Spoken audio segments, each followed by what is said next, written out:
Mga kalokong, ganda ng lugar dito. Al Shamal Beach Resort. So, muna yung lugar nila are. Mga accommodation yung nasa left side, tapos dagat yung nasa right side. So, ito, mga accommodation to ng mga employees dito sa lugar. Na kung saan sila nagtatrabaho sa restaurant, hotels, and dito sa may park. Lalo dito sa mga sliding. Ganda ng sliding, oh. Parang kuhol. So, tapos na yung trabaho ni Cap Erwin. So, pauwi na kami rito. So, ayan. Bali, finlex ko lang yung nadaanan namin or yung lugar. Ayun nga guys, na-interrupt yung ano natin, yung narrate natin sa dalawang pusa na nag-aaway. Very friendly kasi itong mga to. Aaway palagi. So dito nga, palabas na kami ni Cap Erwin, malipawi na kami. So ito naman yung ano nila sa entrance. Palabas na kami ni Cap Erwin rito. Ganda no, nung lugar. May garden, may mga ano, tawag dito yung mga parang mga mini forest eh.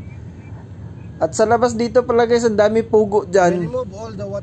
Sarap nga sana manguhang itlog eh. May dadaanan kami mga pugo sa labas. Kasi alam ko naman bawal hulihin yun eh. Pero baka may mga itlog, mga salag ba nasa labas. So, kita nyo yung lugar, napaka ano niya, relaxing yung ambience. Hilton Hotel pala yung nasa loob nito, yung ano dyan, yung hotel na naka ano dyan, nakatayo dito. Tapos pakita ko rin yung ano, view ng sliding.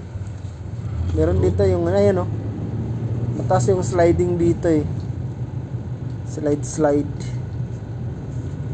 Sobrang layo nito guys, nasa dulo to ng ano, nasa dulo to ng accommodation ko to ano, border ng Saudi Arabia.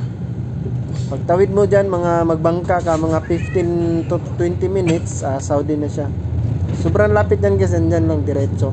At dahil nagutom si Cap, dumaan muna kami sa McDo. At dito nga guys, malapit or muntikan kaming mahigop sa digital machine. Di kami marunong. Order ta?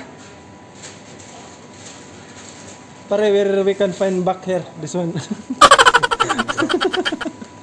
Home. Okay na, dosi check. Gani, wala man o. Wala man, unsa mo. Di mo siguro tapakan una na.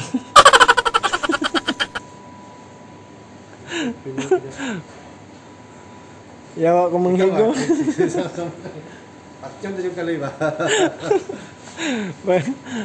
Pag manghigop nagtangalo, impas sa huot.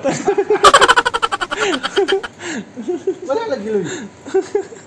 Maghuot diyan do ba? Maghuot diyan do ba? Ibigay na kwarta ni ba? Disuot suwan. Nawala lagi 12 lagi. Magic siguro ni magic nila are. What? Magic siguro ni magic nila are. Palaban tanis ko guys, palaban. Wakagunta. This crispy deal when I eat it,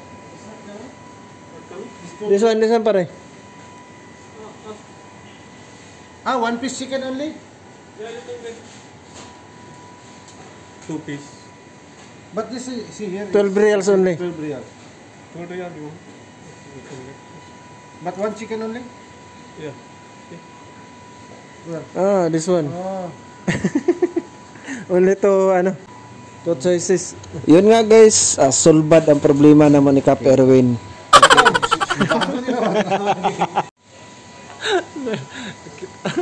Nakit anra yawa. Duga yan. So single lang siya, isa lang ka-chicken. Oo.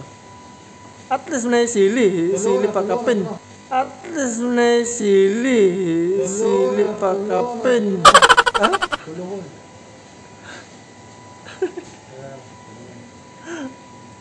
Ano sa'yo, tulo? Tulo, may orderan? Tulungan. May large, may medium. Minsan, hindi ko kasabot ano ba? Kini. 2 chicken. Hala, 1,334. Ayan. Hapitan min mahigop yan yung kuan guys. Kining, ang tawag ano digital. Kalera. Salad ba ere? Mag-order raman ang tami nga ano maning digital machine nga dili man friendly. Kawala man. Awara nag-back to normal na pud si Cap Erwin aning dapita. Nawala man to. Nawala man lagi. Pindot. Kay kawala lagi sa pagka imong ipindot. Pero ang gibuhat mo ni Cap Erwin, dool na lang mi sa Crow. Dayong dito na lang mi nag-order sa dito sa cashier area. This one like this. 2-piece chicken. For dining, for it. Yeah. Okay, it's come. It's already come now? Yeah. May order? Yeah. What you pay already did? Not yet. Huh? Can I order over that before? Hair problem ha. After ani guys 15 minutes nakakaon ra jud mi ni Cap Erwin og nanguli na dayon mi sa Doha.